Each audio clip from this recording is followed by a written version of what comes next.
ఏం సాధించలేవన్న అన్నయ్య మాటలకి పంతం పట్టుదల కసితో డబ్బు స్థాయి అన్నీ సంపాదించాను. ఆ టైంలో మళ్ళీ నాకు ప్రేమను పరిచయం చేసింది భైరవి.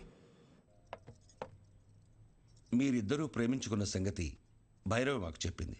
చూడు బాబు, ప్రేమించుకోవడానికి మీరిద్దరు చాలు, కానీ పెళ్లి జరగాలంటే 2 కుటుంబాలు కావాలి. మీ ఇల్లు ఎక్కడో చెబితే మేము పెద్దవాళ్లతో మాట్లాడతాను. ఒక ఇంట్లో ఉండవలసిన కర్మ ఆయనకి లేదు సార్. ఆయనకంటూ ఒక 5 స్టార్ హోటలే ఉంది. మేమందరూ అక్కడే ఉంటాం. మా బాస్కి ఆఫీస్ అని ఇల్లైనా ఆ 5 స్టార్ హోటలే. ఓ ఏటా భయపరా, అయ్యగారికి ఇల్లు కూడా లేదన్నమాట. పెళ్లి సంబంధాన్ని ఊపుకుంటూ వచ్చేసాడు. బాస్ రే, ఇల్లుదే ఉంది సార్. పెళ్లి కాలేదు కాబట్టి ఇన్ని రోజులు ఆగాను. కలకటాలో మీకు ఏ ఏరియాలో కావాలో చెప్పండి. రేపు మార్నింగ్ కల్లా విత్ రిజిస్ట్రేషన్ రెడీ చేసి పెడతాను. ఇల్లంటే ఇటుకలతో కట్టేది కాదు బాబు, మనుషులతో ఉండేది.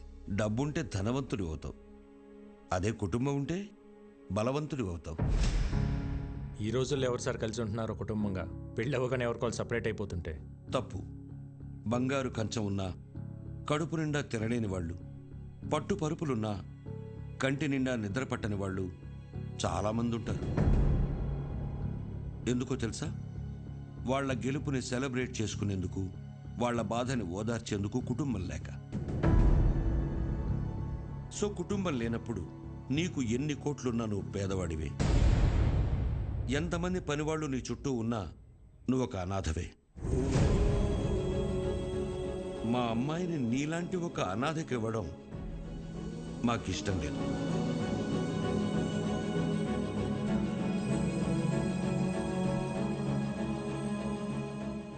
నేను అనాథని కాదు, నాకు ఫ్యామిలీ ఉంది. అవునా? ఫ్యామిలీ ఉంటే మరి ఎందుకు లేదని చెప్పావు? చిన్నప్పుడే గొడవ పడి ఇంట్లోంచి వచ్చేసాను. ఏ కుటుంబంలో గొడవలు లేవు? మేం కూడా గొడవలు పడతాం, మరు క్షణమే మళ్ళీ కలిసిపోతాం. ఆ మేము అనేదే కుటుంబం. చూడు బాబు, రక్త సంబంధం విడిపోతుంది కానీ తెగిపోదు. మా అమ్మాయి మీ ఇంటికి రావాలంటే మేం మీ కుటుంబంతో మాట్లాడాలి. శుభేచ్ఛ. 14 ఏళ్ళయింది అన్న వదిలి వచ్చేసి. నేను కనపడగానే ఇన్నాళ్ళు ఎందుకు రాలేదురా అని అడిగితే తల దించుకోవటం తప్ప నా దగ్గర సమాధానం లేదు. మనకు అన్యాయం చేసిన వారిని కొడితేనే తప్పు అన్న అన్నయ్యకి నేను కలకత్తాలో ఏం చేసి ఎదిగానో ఎలా చెప్పగలను?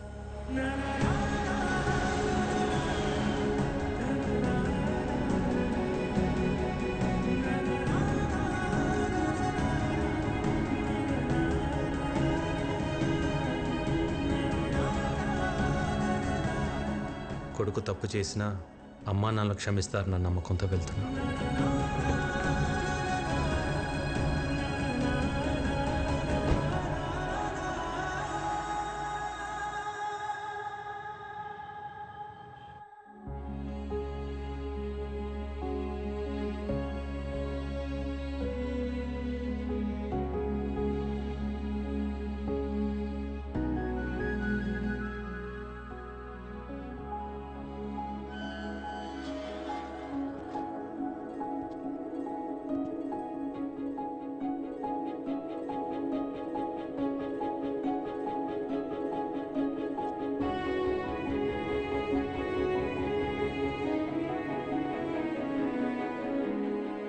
అన్నయ్య,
14 ఏళ్ల తర్వాత నా ప్రాణం తిరిగి వచ్చినట్టుంది. నీకోసం ఆ భగవంతుని కోరుకోని రోజు లేదురా. అమ్మా జనని, ఏంటమ్మా చూస్తున్నావు? బాబాయ్ అమ్మా. నేను నిన్ను ఫోటోలో చూసా బాబాయ్, కానీ ఇప్పుడు నువ్వు చాలా మారిపోయావు. నువ్వు మాత్రం చిన్నప్పుడు ఎలా ఉన్నావు అలాగే ఉన్నావురా. ఏంటే భూవి, నీ విక్కీ వస్తే అలా ఉండిపోయావు? వస్తే హారతి పట్టాలా, దిష్టి తీయాలా? భూవి అనే నేను మాట్లాడుతూ ఉండు. బాగున్నావు వదినా? ఈ పిలుపు విని 14 ఏళ్ళయింది. ఇన్నేళ్ళు ఈ కళ్ళు నీ గురించి ఎదురు చూడని రోజు లేదు. ప్రతిరోజు ఈ చేతులతో నీకు ఇష్టమైన వంటలు వండేదాన్ని. ఒక్కరోజైనా తినడానికి వచ్చావా? అదే నేను మీ అమ్మ ఉంటే ఇలా వదిలేసి వెళ్ళిపోయి ఉండేవాడివా? అసలు ఇన్నేళ్లలో ఒక్కరోజైనా ఫోన్ చేశావా? నీకంటూ ఓ కుటుంబం ఉందని మర్చిపోయావా? లేక మేమంతా చచ్చిపోయామనుకున్నావా? ఏంది బొమ్మమ్మా, నిన్నటి దాకా సిన్నోడు రాలేదని పూజలు చేసుండ్లా వచ్చి నాకు తిడుతుండావు. పర్లేదు అన్నవి బాబాయ్. అమ్మ అయితే 4 కొట్టి మాట్లాడేది. మా వదిన కాబట్టి ఒక్క మాటతో వదిలేసింది. ఎందుకు వదిలేసి వెళ్ళిపోయావు? చిన్న వయసులో తెలియలేదు వదిన. అనుకున్నది సాధిస్తే అన్నీ దొరుకుతాయి అనుకున్నాను, కానీ తెలియకుండానే సంవత్సరాలు గడిచిపోయాయి. ఇంకెప్పుడు బాధపడతాను. బాబాయ్, విక్కీని పైకి తీసుకెళ్ళి రూమ్ చూపించు. సిన్నోడా, పెద్దోడు నీకోసం కట్టించిన గది రోజుకో పాలు ఇక్కడ రావాలా, నేను తలుచుకోవాలా? సిన్నోడా, ఇన్ని సంవత్సరాల తర్వాత పెద్దోడు మొహంలో అంత సంతోషాన్ని చూస్తున్నాను. ఆ సంతోషం అట్టానే ఉండాలా. అక్కడి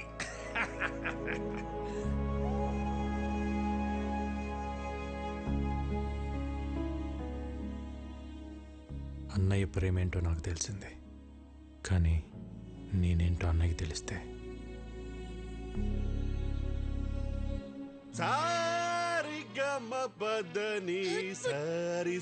సంస్కృతం సరిదప అబ్బా మగరిస నయనం మస సృజనం గస గసరి సరిదప మగరి సరి సరి సారి సమా. గురువు గారు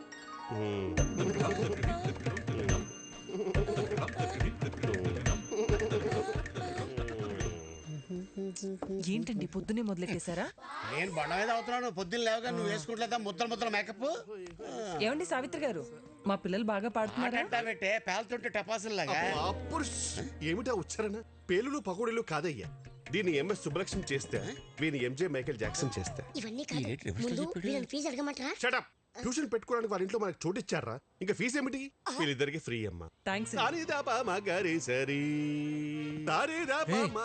ఎవరన్నా పోయారా? ఆ ఏడుపేంటి? నా సంగీతం ఏడుపా? ఏం మాట్లాడుతున్నారండి? సిన్నోడా, మన పిల్లలకి సంగీతం నేర్పే మాటారు.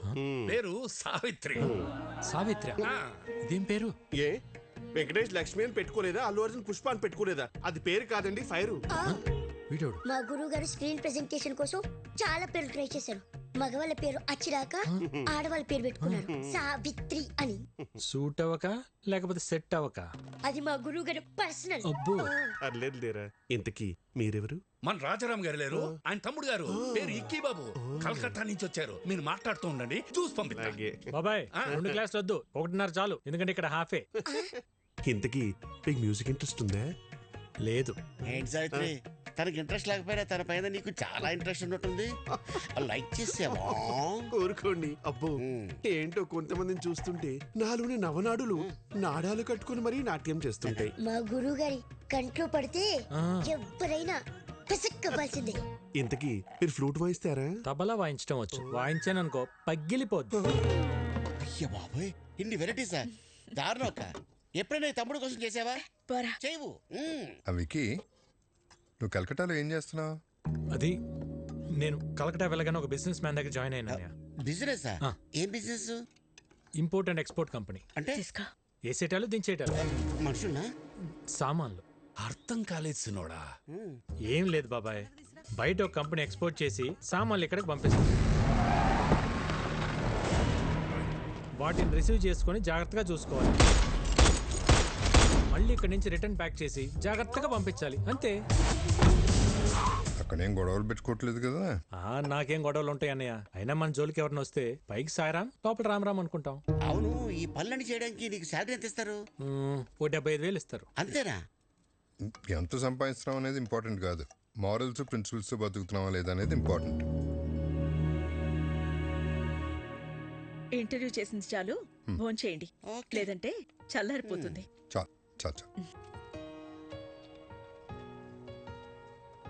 హలో, చేపల కర్రీ బాగుందా? ఇది తింటుంటే చిన్ననాటి జ్ఞాపకాలు గుర్తొస్తున్నాయి వదిన. ఇవన్నీ మీ వదిన వండిన స్పెషల్ వంటలు రా, బయట ఎక్కడ దొరకవు. వదిన వంట ఇంటికి పరిమితం కాకూడదు అన్నయ్య. ఒక వీడియో తీపించి యూట్యూబ్లో పెట్టేద్దాం. అంటే యూట్యూబ్లో పెడతావా? జొమాటోలో స్విగ్గీలోనే పెట్టాలి. యూట్యూబ్లో పెడితే ఏమొస్తుంది బొక్క? ఒరే తొక్క, యూట్యూబ్లో పెడితే ఏమొస్తుందా? మనీ, నేమ్, ఫేమ్, వంట తెలిసినోళ్ళు, తెలియనోళ్ళు, నేర్చుకున్నోళ్ళు ప్రపంచంలో తెలుగులు మొత్తం చూస్తారు. వదిన ఆటోమేటిక్గా స్టార్ అయిపోతుంది. బాబు, నాకు స్టార్ అక్కర్లేదు, నేను మా ఆయన అనుకుంటాను, అది చాలు నాకు. ఎప్పుడు అన్న వెనకాల ఏం నిలబడతావు వదిన? ఒక్కసారి అన్న పక్క వచ్చి నిలబడు, అప్పుడే నువ్వు బయట అందరికి తెలిసేది. వదిన వంటకు సంబంధించి నువ్వు ఏం చేసినా నేను నీకు ఫుల్ సపోర్ట్ రా. ఈ ఎంకరేజ్మెంట్ చాలనే. రేపైనా మనుషులు పిలిపించి వీడియో తెప్పించేద్దాం. వదిన నువ్వు ఇంకేం మాట్లాడుకో, మొత్తం ఫిక్స్, అంతే. అన్నం తిందాం ముందు, అంతే. ఆకలితుంది. ఏంటి? అవును బాస్, ఎలా తెలుస్తుందో గానీ మీరు ఇక్కడ లేరు తెలుసుకుని మన కాళీఘాట్ మీద అటాక్ చేశారు బాస్. మన వాళ్ళు కూడా కౌంటర్ అటాక్ చేసి చిన్న చిన్న దెబ్బలతో తప్పించుకున్నారు. బాస్ వాళ్ళు మీ గురించి ఎంక్వైరీ చేస్తున్నారు. ఎక్కడ హైదరాబాద్ వస్తారని టెన్షన్గా ఉంది. రే, అలాగని జరిగిందనుకో, లైఫ్లో నాకు ఫ్యామిలీ ఉండదురా. తెలుసు బాస్, అందుకే జాగ్రత్తగా ఉండండి. Yes boss. చూడు, నేను హైదరాబాద్లో ఉన్నట్టు ఎవరికి తెలియకూడదు. భైరవిని రేపు రమ్మని చెప్పాను, తనతో పాటు మీరు కూడా వచ్చేయండి. అప్పటిదాకా గుప్తా నన్ను విషయాలు చూసుకోమని చెప్పు. Okay boss. వికీ, ఏంటన్నయ్య, ఇంకా పడుకోలేదా? లేదురా, నీతో మళ్ళీ మాట్లాడాలనిపించింది. ఎన్నాళ్ళకు నువ్వు వస్తే మనసులో కొండంత బరువు దిగిపోయినట్టుందిరా. ఆ రోజు నిన్న అన్న మాటలకి నీకేమైనా కోపం ఉంటే క్షమించరా.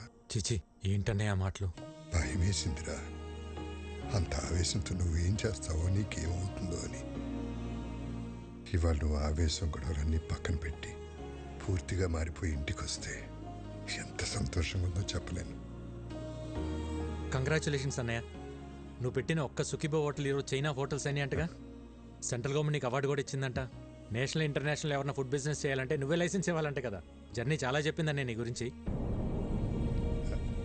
ఇంకేం చెప్పింది? అంతే చెప్పింది. ఇంకేమైనా చెప్పాల్సింది ఉందా? ఏం లేదు, ఏం లేదు. అలసిపోయి ఉంటావు. గుడ్ నైట్, పడుకో. సరే అన్నయ్య.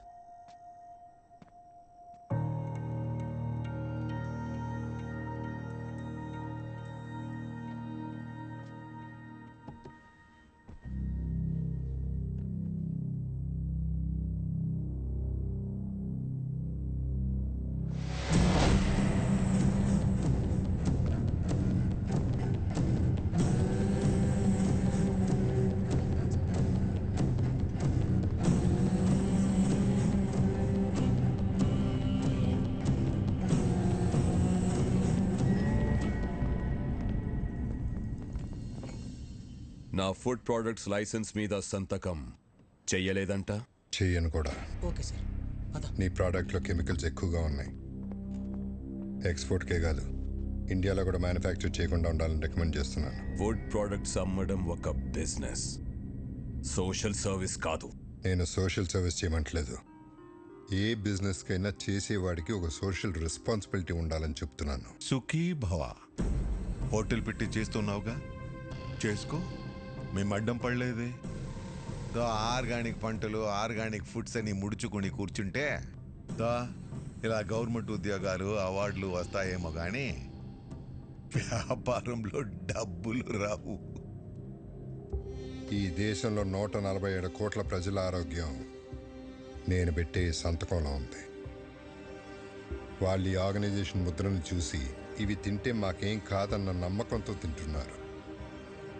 ఆ నమ్మకాన్ని నీ బిజినెస్ కోసం తాకట్టు పెట్టలేను. రాంగ్ సైడ్ రబ్ చేస్తున్నావు రాజారాం. నేను ఆట మొదలెడితే కాన్సిక్వెన్సెస్ చాలా హార్ష్గా ఉంటాయి.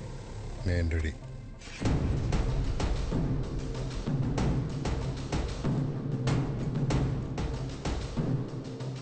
నా ప్రెమిసెస్లో ఎటువంటి కల్తీ ఉండటానికి వీల్లేదు. Get out.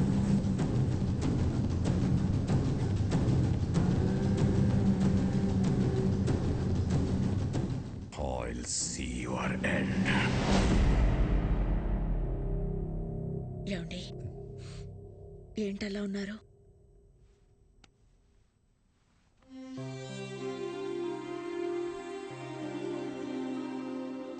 భువనేశ్వరి, ఇక్కడ జరుగుతున్న విషయాలు ఏవి తమ్ముడికి తెలియకూడదు. నేను మళ్ళీ వాడిని దూరం చేసుకోలేను. బాబాయ్ కూడా చెప్పు.